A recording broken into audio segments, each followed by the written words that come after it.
Welcome back, one and all, to another episode here at the Damage Report. Still a big news Wednesday, although J.R. Jackson is off doing his own thing. He actually just got off doing his own thing a few minutes ago, literally at this desk. But although he might not be here, we do have someone who's both special, also a throwback to the early days of the Damage Report. Dan Evans returns. Dan, how's it going? I am doing great. I'm also a throwback to 4 minutes ago when I was on JR's show, but you are far better than my sloppy seconds, John Idarola. I'm so happy to be on the show. That was a compliment, and yet I regret it.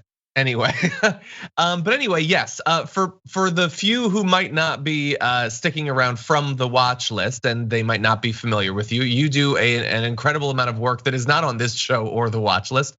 Can you tell us a little bit about your work? Yeah, so recently I've been hosting Good Morning Bad News on TikTok. You can check us out at Good Morning Bad News on TikTok. We wrap up the worst news stories in the world and some really fun social justice things and leftist things in a really short amount of time. So check us out there.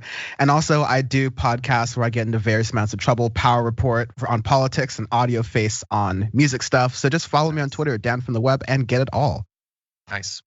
Yes, that is actually my favorite TikTok show.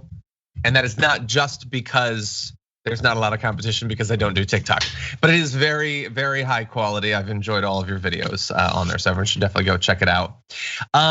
What else can you check out? Well, you can check out a ton of news that we're gonna be running down through the course of the next 90 minutes or so. We're gonna be talking about war, and we got other stuff, student loan debts and SCOTUS picks and the New York Times and Whoopi Goldberg. I mean, those are pretty much the things that the topics we hit every day. We're gonna be hitting them today as well. Oh, also, we're going to be taking a brief trip back to Grift Nation because some of you out there might be very worried about COVID and you wanna know what you can take to make yourself more healthy. Obviously, the vaccine is out. That's what Bill Gates wants you to take. So we found a new thing that you can inject into your body. So that's gonna be very, very exciting. Also wanted to let you know, small news, sort of thing we would normally do on the pre-show, which we'll have an announcement about the pre-show later this week. Punxsutawney Phil predicts 6 more weeks of winter, Dan. Are you worried about that? Are you disappointed that we're gonna have more cold weather? Well, considering we live in California in the year 2022, I don't think we're ever getting cold weather again. So we're gonna have to recalibrate these gophers or whatever we got, groundhogs. That's true. Although I have to admit, and I mostly say this to frustrate everyone not watching in Southern California, my hands are a little bit cold today, so I feel your pain. Yeah, I'm indoors, and you're actually gonna see I do a little bit of a costume change into a jacket, even though I'm indoors. It's a little strange, but we adapt to climate change here. We do. That's what we're doing. Anyway, with that said, Dan, are you ready to talk about some news? Born ready. Because you are. You're reliable. I knew. We had you on when you were 1, and you were already great. Anyway, with that said, oh, by the way, hit the like button, share the stream, all that stuff. And with that said, let's talk about this. I don't think anyone thinks that a war between the US and Russia, whether direct or via proxies, is a good idea, but every day the news looks worse and worse. Not necessarily in a way that's gonna lead to actual direct conflict, but we're sure gonna spend a lot of money getting ready for one. Anyway, the updates we have now in terms of what's going on around the whole Ukraine issue is that Joe Biden has announced the US is gonna be deploying thousands of troops in Germany, Poland, and Romania, as they also officially acknowledge the Russian buildup outside of Ukraine for the first time.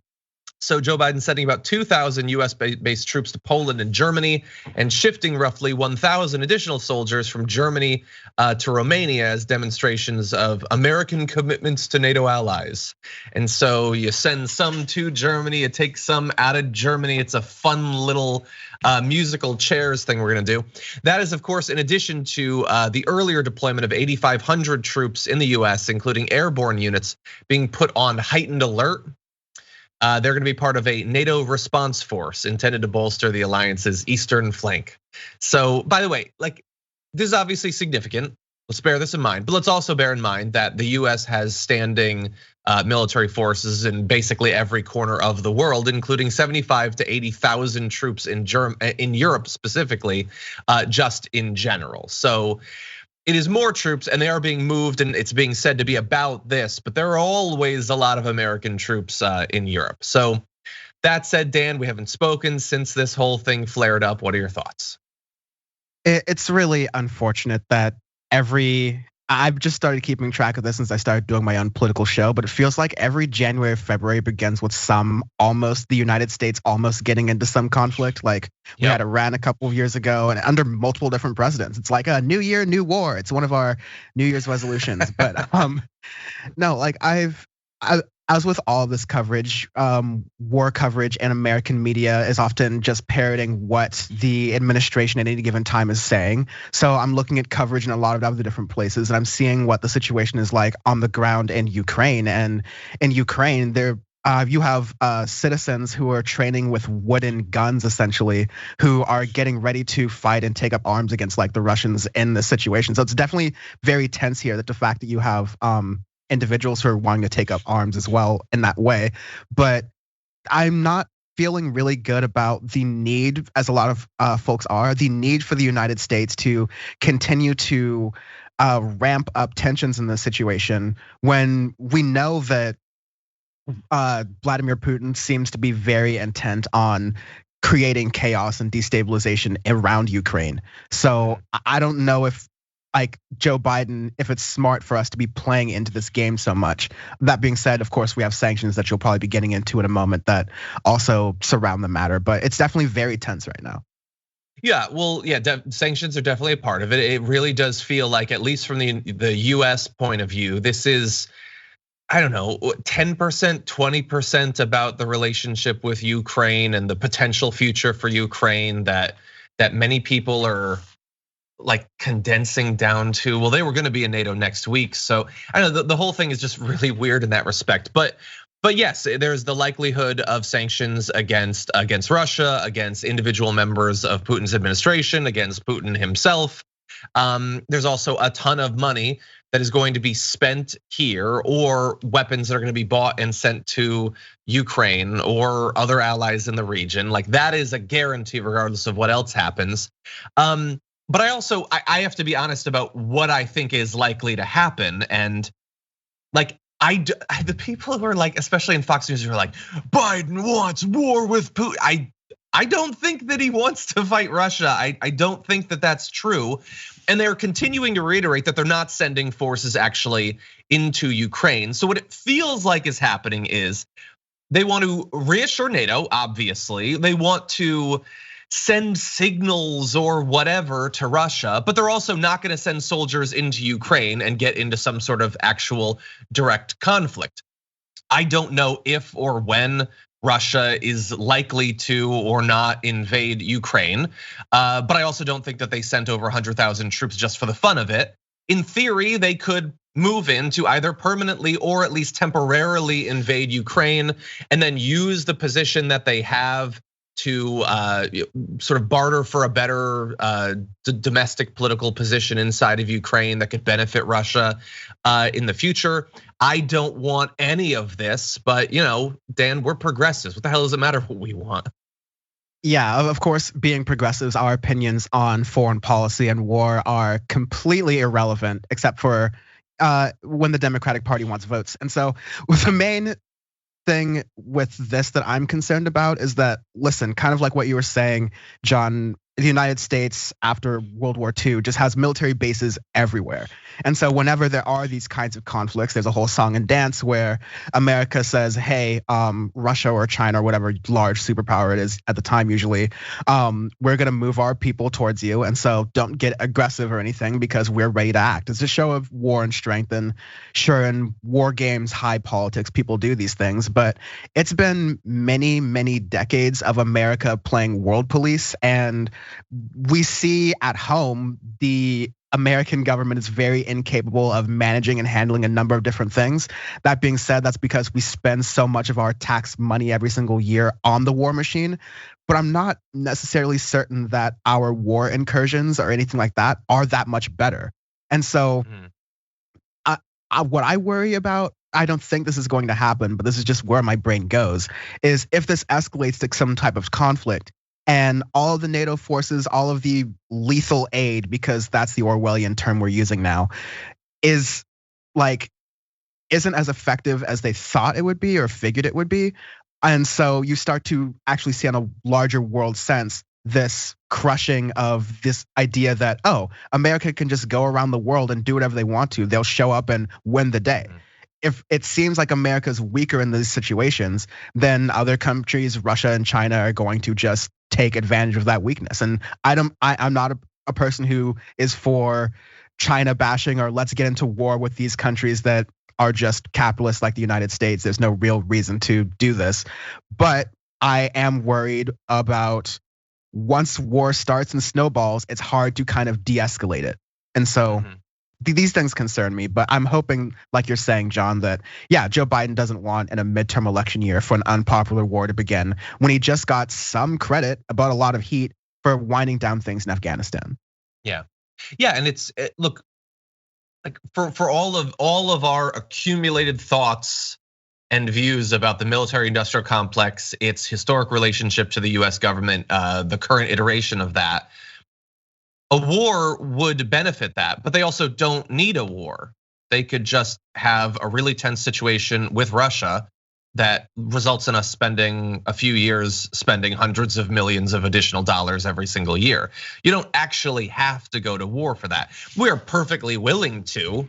Obviously, that has been clear in the Middle East, but I think it's far less likely that Biden is like secretly pining for a hot war with Russia than the US wanted to finally get in and do what it wanted to do to Iraq. I just don't think those are exactly the same situation. Although financially it could end up looking similar. Now, really fast, I want to jump through just a couple of other updates. Vladimir Putin said just yesterday that the US was trying to pull Russia into an armed conflict over Ukraine. Again, I don't like saying that that's not what Russia wants. Again, I don't think that's what Biden wants. But anyway, he says their most important task is to contain Russia's development. Ukraine is just an instrument of achieving this goal. It can be done in different ways, such as pulling us into some armed conflict and then forcing their allies in Europe to enact those harsh sanctions against us that are being discussed today in the United States. Well, let's say that hypothetically that was the plot, that Biden secretly did want Russia to invade Ukraine so that they could then deploy these sanctions. If you're identifying it as that, I know one easy way not to fall into it. Don't invade.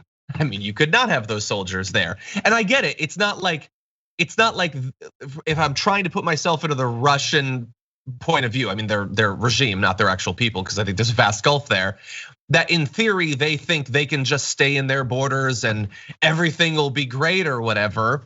But let's also not pretend that Vladimir Putin is just a purely rational political leader who is doing what he thinks is best for his people and the economic future of the country disconnected from his own personal economic interests. So I don't like or believe literally anyone in this story. I mean, Dan's cool. I like Dan. But other than Dan, all of these quotes are such BS. I will let the generals know that you don't like them, John, and we'll see how that reacts. 2 words: predator drones. You won't see it coming. God. They'd never do that domestically. Anyway, little other tidbits of news. Josh Hawley is calling on Biden to drop support for Ukraine membership in NATO, which is like, it's acknowledged as being outside of the norm of what most establishment GOP senators are pushing for, but seems pretty much in line with the Tucker Carlson emerging wing of the party, which has this weird thing about Russia. So like Hawley's gotta seem to be in support of what they want. Again, the NATO like membership thing for Ukraine was not a thing that was on the horizon. Why is everyone pretending that that was a thing that was gonna happen in June or whatever? I don't know. And by the way, I wanna give a little bit of credit, not substantive credit, but just posturing credit to Poland for one-upping Germany in their present of 5,000 helmets being sent to Ukraine. Poland's like, oh yeah, helmets, they're cool, but what about shoulder-fired anti-aircraft missiles? Again, not helping the tension in the situation, sending those, but it looks tougher. I'll give them that. If that's what they're going for, I think they achieved it. Lethal aid. Lethal aid. There's so much that I don't know about Ukraine. I feel like the hundreds of millions of dollars or whatever could be better spent there. I feel like the Russian people could have gotten more for their money than whatever it's costing to garrison 100,000+ troops right outside the border of Ukraine. And I damn sure know in the US context that we could have done better with the money than what we're gonna choose to, on top of our already, incredible military budget. Anyway, any final thoughts? No, I worry we've had too many thoughts about this first story. I think that we probably have. Okay, with that said, we're gonna take our first break. When we come back though, some in Congress are pushing for student loan debt cancellation, but are they doing it for the reason they say? The New York Post has a theory and we'll present it to you after this.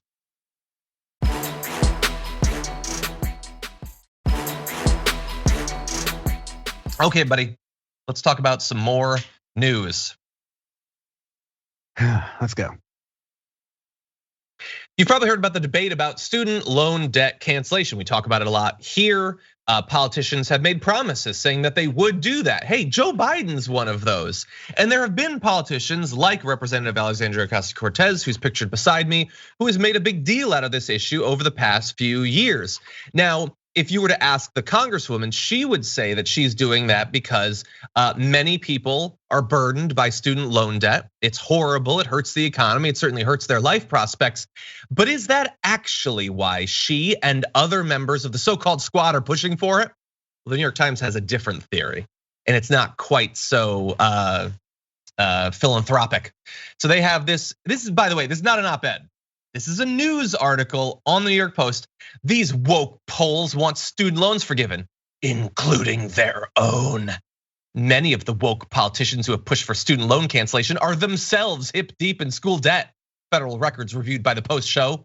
Most members of the squad, the coterie of socialist legislators. Again, this is not an op-ed. This is news. Socialist legislators led by Representative Alexandria Ocasio-Cortez fall into this category. Collectively, they owe between $180,000 and $400,000 in student loan debt, and it's not just her. They have this big picture of Ilhan Omar. Did you know Ilhan Omar has student loan debt? Ocasio-Cortez has between 15 and 50,000. Representative Jamal Bowman has a loan debt balance between $100 and $250,000. And critics say that student loans present a potential conflict for lawyers in the ongoing debate of whether they should be reduced or forgiven. So Dan, they make it seem as if they want to help out millions of people with student loan debt, but is it really just about clearing their $15,000 in debt? A politician getting elected to help themselves. We never see this in the Republican Party. We never see this in the Democratic Party. We've never seen this with any kind of politician at all.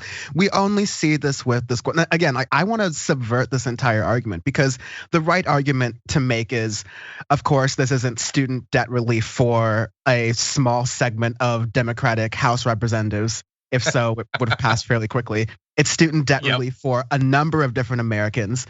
Like it would help tons of people, even if it were up to $50,000, which, as I've argued on TikTok at Good Morning Bad News, there's no legal precedent that says Joe Biden can't just wipe out all of the student loan debt with a stroke of a pen. He has, Congress has given him the approval to do it, so those arguments make no sense. But no, John, I'm gonna take the argument that yes, Alexandria Ocasio-Cortez and Ilhan Omar and Jamal Bowman and whoever should be fighting for student loans selfishly. Not only because it will help other people, but because every single politician is elected in office to fight for themselves selfishly and to get themselves deals. That makes no difference, okay? Like Nancy Pelosi's doing insider trading. Joe Manchin is getting deals he can and blocking climate change proposals so that he can have people in West Virginia who are coal lobbyists, who he has like as part of his financial mix, benefit from that as well, okay? So why can't the New York Post get off of, stop writing the squad for fighting for student debt relief? Like exactly, like as every single politician does some form of self-dealing. This isn't self-dealing, but what if it is? It would be great for the rest of us. Yeah, and let's be clear, I don't think that that's why they're pushing for it. Like, Yeah, AOC has made a years-long thing about this because of the 15 to 50,000 that she could say. Okay, maybe. And by the way, you know who would be like the first that would be willing to carve a totally stupid and pointless carve out where they wouldn't be affected by it? Literally every member of the squad, I'm sure, would be happy to do it. It's the dumbest thing ever, and they shouldn't have to. But this ain't about that. This is about the New York Post trying desperately and comically to get you to think that some of the few politicians who literally ever try to do something to benefit other people who aren't already wealthy are actually secretly the most corrupt at all. Because then why is AOC pushing for the ban on individual stock trading? I mean, if you think she wants the $15,000, she could certainly use the position she has on all these committees to make a lot more money than that. And they actually draw a comparison to it. They quote this guy, Representative Scott Perry, to say, "I certainly do think it presents a conflict of interest, and I don't know how anybody can realistically tell me how this is essentially different from insider trading. The important thing is that number one, they made a commitment, and number two, debt cancellation would personally enrich them." Well, first of all, the whole thing about the insider trading is that allowing them to do it allows them to be uniquely benefited. They're the only ones that have access to the information that's being presented to them. Whereas the student loan debt cancellation would be equal. It would be, yes, they might benefit, but millions of other people would too. It is such a stupid, stupid argument. And do you think that Scott Perry actually is willing to ban individual stock ownership? Maybe. I would love to see that. But this is just it is such an obvious, transparent, backhanded way to try to get the very people who would benefit from student loan debt cancellation to turn against the policy and turn against the politicians who are fighting for that. Yeah, I'm gonna just graphic jump you, but like the outstanding federal loan portfolio is over $1.61 trillion. Like if you just made it so people don't have to spend $1.6 trillion on their debt, essentially. The average student loan balance is $34,000. Imagine if the average person had $37,000 less debt. That money could be spent in the economy. That money could be spent for people getting houses or getting places better to live. Just so much could be done by unlocking that economic potential. But no, that's the same as insider trading and trading off of backroom deals. It kind of shows you the disconnect on a class level between a lot of these politicians and regular everyday people. Yeah, 100%. It affects so many different people, so many. 43 million borrowers. No, but let's focus on those five. Okay, so you cited the 1.61 trillion. What percentage is the squad's debt of that 1.61 trillion? Could we even write it out? Would it even register as a number? Maybe, but no. Let's follow the post. Let's not do anything about this, and it'll probably be fine. It'll probably work itself out. I mean, if you look at historic total student loan debt, there's a lot of reason to believe that this is just going to correct itself. If we want to take a look at that chart, it's just going to get worse and worse. And this is not. And by the way, like the canceling thing, like you pointed out, there's no reason why it should be limited to 10,000 or 50,000. People act as if it's in the Constitution that they can cancel 10,000 or something. And this is federally backed student loan debt. There is still going to be some that is totally privately held that they're not going to touch, but there is so much that is held by the US government. And the same people who are constantly thinking the US government should weigh in to benefit individual industries, whether it's pharma giving them protections from regulations, protection from negotiation, or huge amounts of money being pumped into the military industrial complex, or the bailing out of big banks and auto companies. Well, no, we can't touch the debt companies, clearly. That's the one thing that's still sacred and holy in the US government. Anyway, any other thoughts? Only that the New York Post has no thoughts left at all. Yeah. And by the way, as I've said many times on the show, because I lived effectively the life of a hermit for years and years and put every dollar I could in my student loan debt, thankfully, I was lucky enough to be able to clear it out. So New York Post, do I get to advocate for it? It wouldn't personally benefit me. Checkmate, Posty. I get to say it. Anyway, it's so stupid. If AOC were to pay off her debt tomorrow, will you suddenly change your mind about student loan debt cancellation? What a waste of paper.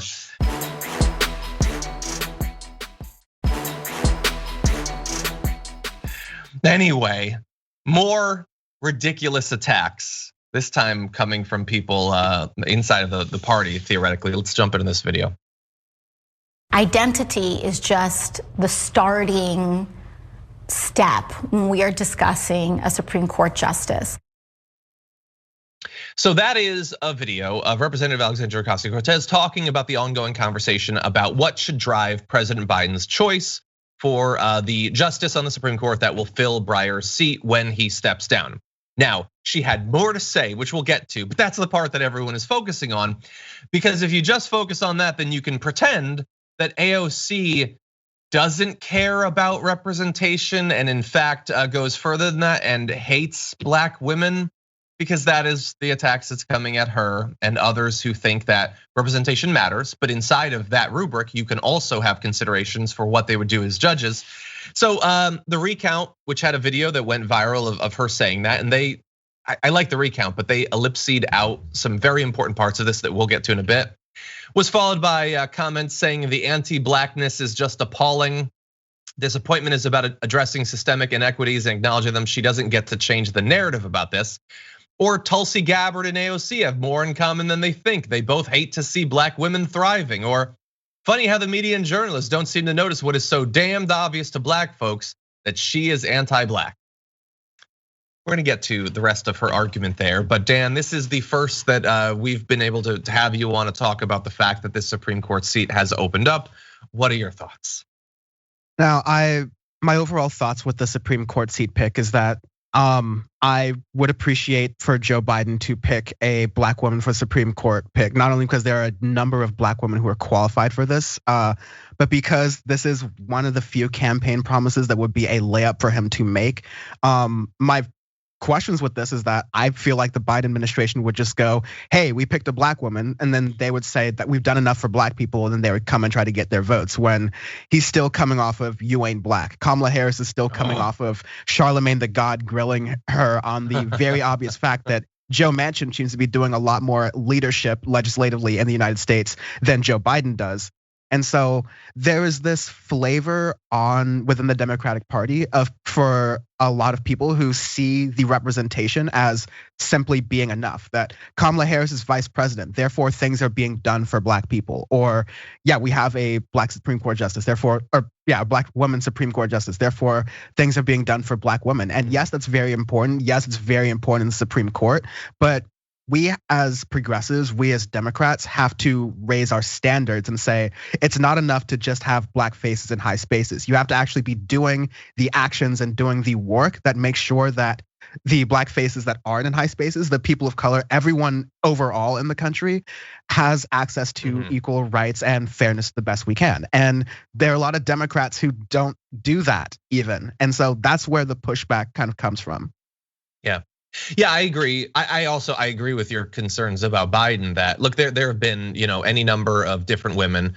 Even if you just cut the list down to Black women who might be nominees, that are certainly qualified objectively, but also do vary in terms of what they would probably use the position for. And so AOC is not saying don't consider Black women. As we'll get to in just a minute, she is very much saying too, but that, okay, we're gonna do that. Now let's also get into their judicial philosophy. The replies to her make it seem as if, no, it's out of bounds to also consider that, but I don't even think that that's what they mean.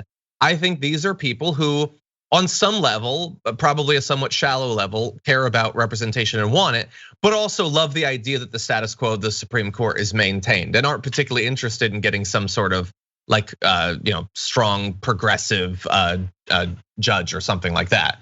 But anyway, before we continue, let's get to the full commentary of what she said. There is no shortage of incredible, qualified, leading Black female candidates to serve on the Supreme Court. But the question is, what is going to be that nominee's worldview? And what I hope is that what we see is a nominee that is truly rooted in not just public service, but with a protection towards the very rights that frankly have been eroded over the last, not just 2, 3, 5 years, but the last 10 years. Yeah, so it's not an either or, it's an and like that we shouldn't have to have a debate about whether someone's substance also matters. That should go without saying. Like, how long have we been having this fight online that like, the goal shouldn't just be getting more girl bosses to pull the trigger to fire a predator, missile. Like, that's not what the goal is supposed to be. It's supposed to be representation and change. And she's being very clear about that. The attacks are insane. So what could she be alluding to? I don't know specifically in terms of the nominees, but we have been getting more information from some great reporting from people like David Dayen of The Prospect about Michelle Childs is one of the considerations. And obviously these are people that have done hundreds of decisions. There's a lot there to go through. But in that reporting on The Prospect, Alexander Salmon reveals that Michelle Childs has worked for years defending employers accused in racial, gender, and other discrimination cases. As recently as this year, she dismissed a case where an employee alleged she was sexually harassed, subjected to a hostile work environment, and subsequently fired upon reporting it. And David Dayen points out she's notable for several tough on crime rulings that were so out of step legally that they were later overturned by higher courts.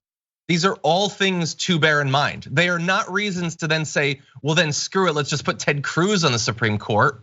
But these are women who have histories that can and should be looked at and will be, and we get to decide based on the content. Well, we don't get to, but it will be decided on the content there. What effect would they actually have on the Supreme Court, and then choose accordingly from them? Yeah, it's a moment, like a thought on AOC. Like, it's difficult with her because you'll have on the right wing, we just did a story about how the New York Post will smear what she's doing and label her as corrupt. And on the left wing and many parts of the left, you'll have people saying that, oh, AOC is anti-black. And then you'll go even further on the left and say AOC is a sellout to the moderates in the center who she's getting crap from all the time. And she's not a perfect politician. I criticize her on a number of different things where she should go much harder or whether she isn't going like hard enough, and like, yeah, in those different ways. But you got to understand that in a lot of these ways, when you just pay attention to the context of what she's saying, I am of the opinion that she is more often than not really trying to fight for people and really has the right head on her shoulders and is speaking to what us progressives not in Washington, D.C. every day are concerned about and giving those a voice in Washington, D.C. And so I continue to be grateful and appreciative of that because there's a lot of other ways everywhere where she's getting media criticism, and I will give her criticism when it's due and when it's deserved. But like, this is just one of those moments where I'm glad that she is there, and I'm glad that Justice Democrats and all the people TYT involved and otherwise helped to get her elected so that voice can be there. Exactly. Yeah. The only, I'm gonna have to figure out what that comment is. The only minor thing I would disagree with you on is that people more on the left are attacking for that reason. I understand that's how they would present this, but I don't think being more vicious to left politicians makes you more leftist yourself. I think that's a trap that they want us to fall into. But I agree, fair. Yes, and it's largely a thankless task when you're, and not just AOC. Like, AOC was the one who said this comment, but it's the sort of argument that would get Rashida Tlaib attacked and Ilhan Omar attacked and Jamal Bowman attacked and all that because they probably believe similar things. It is largely a thankless task. You do get attacked from pretty much every direction, and that does not mean that you are perfect or flawless, so that we can't disagree with you. As Dan points out, when it's appropriate, it should definitely be done. But in any event, we'll have to see. I think that it is likely that on this list, some of the potential nominees, I haven't yet seen anything that seems like a massive deal breaker. For others, it's a little bit more of a mixed case. It is Joe Biden, so you can probably guess which of those we're gonna end up getting. Anyway, okay, with that said, we're gonna take the second break of our first hour. When we come back, though, we've got some news, a little bit that the New York Times would probably like you to be thinking about, and a little bit that they probably would not be, as well as Lindsey Graham. He's gonna be repaid for his loyalty to Donald Trump. All that and more after this.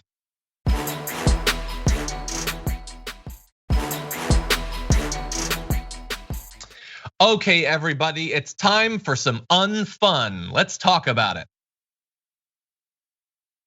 We've got big news this week about the New York Times. They've acquired Wordle, the game that you either put a few fun, intense moments into every day, or you're just really sick of people tweeting about it.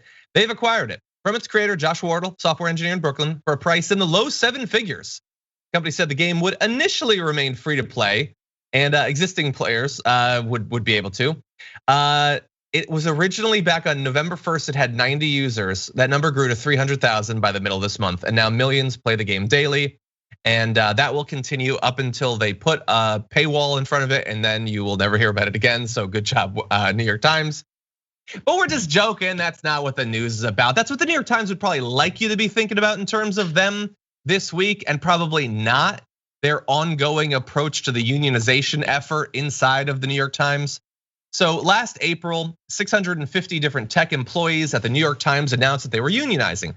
The company initially refused to voluntarily recognize the union. This is despite its own editorial board supporting a bill that would have made it legally binding for employers to voluntarily accept union requests when they're backed by a majority of the staff. So they didn't recognize it, and my instinct is to say behind the scenes, but behind the scenes is really sort of a slippery slope there, have been very clear about their approach and have tried to influence the effort all along. Internal documents as well as Slack messages that have been obtained by The Guardian reveal that senior executives at the New York Times have been putting pressure on workers to vote no in the union election. The actual CEO, Meredith Kopit-Levian, wrote a memo on the 19th of January, circulated a staff titled "Why a Tech Union Isn't Right for Us" on the Tech Workers Union Election X Fund, the group within the New York Times responsible for product development operations, saying, quote, "In short, we don't believe unionizing an X Fund is the right move, but that's not because I'm anti-union." And then there's a bunch of others that we can get to, but Dan, I'm sure that you're not surprised that this is the approach they're taking, but I am surprised that considering how big New York Times is, that it's not a bigger story. Yeah, I mean, it's interesting because when you get these stories that are about the media itself, you start to see like the power of media and how, oh, this is a New York Times story about New York Times workers starting to realize their own worker power. We're not gonna cover that. Like, it's gonna be very hard to have that departmental conversation, even though they claim to, in so many other places, say, oh, we protect against bias, we make sure our journalists don't have to practice bias or anything like that. So these are all institutions that exist for whatever reason, but it is kind of shameful, absolutely shameful, that the New York Times is trying to have this double standard on around recognizing the unionization efforts of the New York Times reporters. I believe the New York Times tech part of their vertical is Wirecutter, and they're just doing nothing but making, like, not to plug them, but they're just doing nothing but reviewing tech products all the time and gadgets and giving reviews for those things. As with any job in media, it's a lot of work, and the people who deserve it deserve to be represented in their workplaces. And so you should be, I think it's important for people who care about like the New York Times and the Wirecutter and what they're doing here to make some of the noise that the workers themselves may feel pressured against doing because of the situation that their workplace is. Their jobs might be on the line here. So that's something I take away from the story. Definitely. I more say, let me give you a little bit more examples of some of the pressure that's been put. So a leaflet was distributed by the Times for workers to read that said, "We encourage you to vote no." It cited 3 reasons. So the first is weakening relationships between employees and managers. What is the relationship supposed to be? Like, less, is it gonna be less chummy? Is it less pally? Anyway. The second is lengthy negotiating processes and inflexible multi-year agreements. And the third is reducing your flexibility to learn new skills. And so, look, I've heard those sorts of arguments before. It's going to be left up to the workers that are affected by this, whether they buy it. But this is another instance in which they're using, it's a captive audience. They can put these things where the employees are going to have to see it. They can distribute it via digital platforms like Slack to make it very much in your face if you're one of those employers. So I don't know. We're gonna have to see how it works out. I do agree with you though. About like specifically Wirecutter, I've used quite a bit. Some of their like the comparison things that they do is like countless hours of work that goes into that. I can't even conceive of it. Not to say that like, look, everybody deserves the labor position that they want, but just specifically, I have a lot of history with Wirecutter. So anyway, that's my bias, I guess.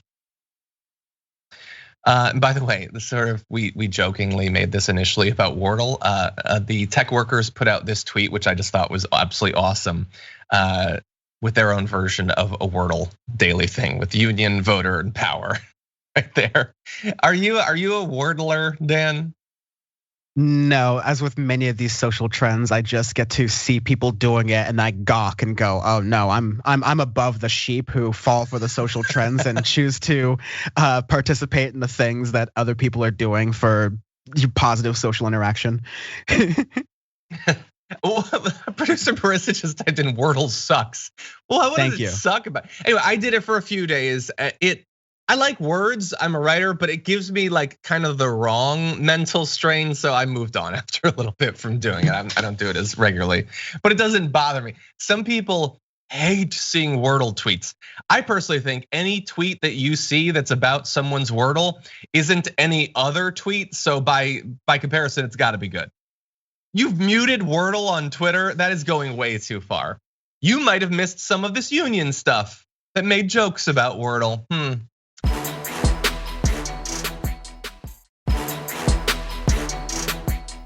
Anyway, with that said, we're running out of time with our hour. I'm just gonna read a couple of comments before we go into our last story. Over on Twitch, thank you, Sunshine Dragon, for being a 12-month subscriber, saying snowed in, but so happy to be able to celebrate 1 year. We're glad to have you here. There were pitches for us to do more snow and weather-related news. We'll consider it. Solidarity with the East Coast, I'll say that. I'm from Connecticut originally, so I understand your pain. Let's see, Susan Devine says your intro should be a cartoon with your super expensive app. I love the idea, I just can't afford it. Can't afford it. Anyway, with that said, let's jump into our last story with this video. You talked about the potential, if it's appropriate, of pardoning some of the January 6ers. Yeah. Lindsey Graham said a couple days later he thinks that's inappropriate.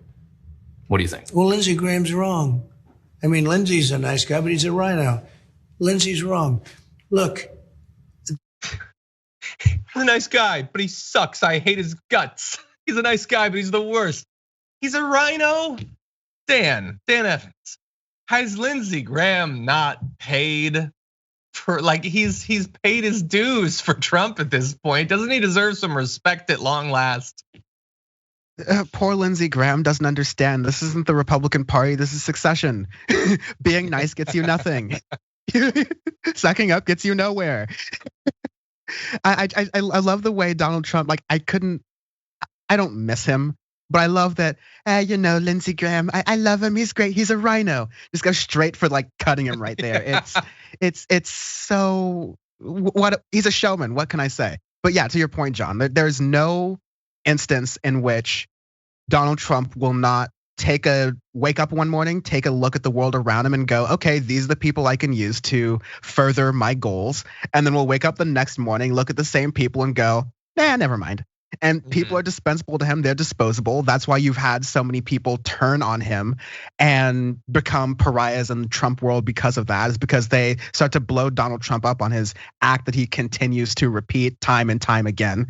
And so obviously, I think Republicans know this and they calculate this. Ted Cruz knows that Donald Trump doesn't like him, but still tries to practice Trumpism wherever he can, because Republicans understand this, Democrats don't. Sometimes it's great, sometimes it's terrible. But if you just follow the guy who's going to get you into power, once you're in power, maybe he's gonna insult you, but you get the power you want anyways. You can do what you want. You can get your goals passed. Republicans do that for evil. Democrats could do that for good. These are just political strategies I'm throwing out there and talking about whether they work or not. But this is clearly what it's like on the Republican side. Well, so then specifically for Lindsey Graham, like he has occasionally been willing to criticize Donald Trump. I mean, that's what Donald Trump is alluding to. Graham had said that offering pardons for the January 6 people would be inappropriate. So that's criticism, but he's certainly been loyal for a very long time. So do you think he should be worried about the MAGA people turning on him? I mean, rhino that's about as bad as you can be called in the Republican Party. That's what they call Lynn Cheney, a rhino. So would you be worried if you were him? No, the worst thing you can be called in the Republican Party is anything for a consecutive period of time. The reality is that the Republican Party has like short attention span. Their media ecosystem is built off of, look at this outrage, look at that outrage, look at this outrage, look at this. So until they pick an outrage to stick to, then no, they're not going to care. What happens is like, this happened with Mitch McConnell right after January 6th, where he was saying, listen, this whole storming the Capitol thing wasn't all that good. I think Republicans might have to turn around and maybe abandon Trump or move on from Trump as a party. And that worked for all of 5 days. Like they were, like the New York Times was full. They wrote articles about it. They loved writing Mitch McConnell's finally going to turn on Trump articles because that's like a liberal fantasy to them. But in reality, it doesn't happen. So same with Lindsey Graham. He sent out one of these like test ships to see, oh, what if we criticize Trump lightly? Let's test that boat out, see what happens. Oh, that boat got shot in the water. Never mind, we're not gonna do that anymore. So this happens every couple of months. Trump signals what's going to happen if they continues it, and then they back off and go their separate ways. But as long as Trump doesn't continue to hammer this, Lindsey Graham won't continue to be hammered, and they'll be allies again the next RNC. Yeah, and what is Lindsey Graham gonna do? Let's say that Trump becomes president again in 2024, and let's say that he does make good on his promise to pardon them. I don't think he'd care about those individuals, but let's say that he did. What is Graham gonna do? It's just a quote. It doesn't mean anything. Susan Collins said she voted to convict him. She just said that she would still consider supporting him in 2024. Like, so these criticisms are so non-consequential. Like Trump freaks out because he's thin-skinned, but nothing would happen as a result of it. Anyway, I want to turn to a slightly different angle. Last weekend, Donald Trump said that he would consider pardoning the January 6th insurrectionists. I don't believe him. He has often said that he would support these people and then he completely forgets about it immediately. But he said that he would do it, and then he has continued on in that vein throughout this week. Take a look at this video. And some of these people are not guilty. Many of these people are not guilty. What they've done to these, and in many cases, patriots, they're soldiers, they're policemen. What they've done to them compared to what they've done to the other side, you have to have equal justice, and this isn't equal. No. So I would absolutely be prepared, and Lindsey Graham doesn't know what the hell he's talking about if he says that, because you have to have equal justice. It's very, very unfair what's happened to this group of people. Understood. Okay, so he's pretending to care about the January 6 people, but this is not actually a video about the January 6 people. That is about the point that he just made, which you might have heard from right wingers before, which is you can't have any consequences for the insurrectionists because they just let all of those people with the George Floyd and affiliated protests, they just let them go and there weren't any consequences. That's not true. That's very much the opposite of the truth. And I want to give you the numbers because I'm not sure if we've on the show ever talked about these. We've talked about individual arrests and instances of police brutality during these protests, but I want to give you an idea of what actually happened. In the first 2 weeks of those protests, police arrested more than 17,000 people in the 50 largest cities. So that's not everyone that they arrested. That's just in the 50 biggest places. So they certainly did some arresting. Associated Press reviewed court documents of more than 300 cases that came as a result of those arrests. And they found that dozens of people charged had been convicted of serious crimes and sent to prison.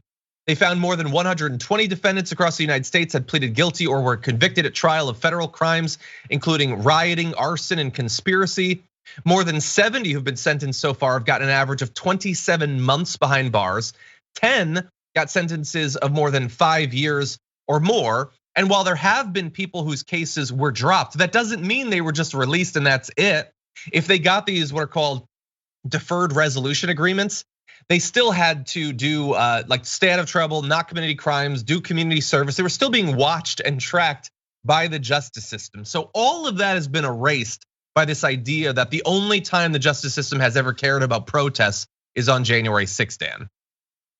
Yeah, and then you see these this other hypocrisy, which it doesn't matter when you point out hypocrisy from Donald Trump, but it does matter when it talks about people's rights actually being taken away, when they're being arrested, when they're being heavily watched, even if they have their complaints against them like being settled or like lowered for different things. This is a major issue. When you're comparing Donald Trump, who was talking about sending the National Guard into places, who actually had them come into I remember that one time there's a hostage situation with someone who they claimed was a member of Antifa, and then they had National Guard or whatever shoot him in his house. That Yeah. was, Jeez. there's that situation, and then there's January 6th. So you can't apples to apples compare those. Exactly. Well, you can't and be accurate. You can if you just want to make your base feel better, and that's why they've been doing it. Anyway, unfortunately, that's all the time we have in our first hour, but don't go anywhere because Dan isn't going anywhere and you want more of him, you'll get it after this break. So if you're watching on Twitch, YouTube, the members app, we got more coming up. We're gonna take a short little break, but we'll be back after this.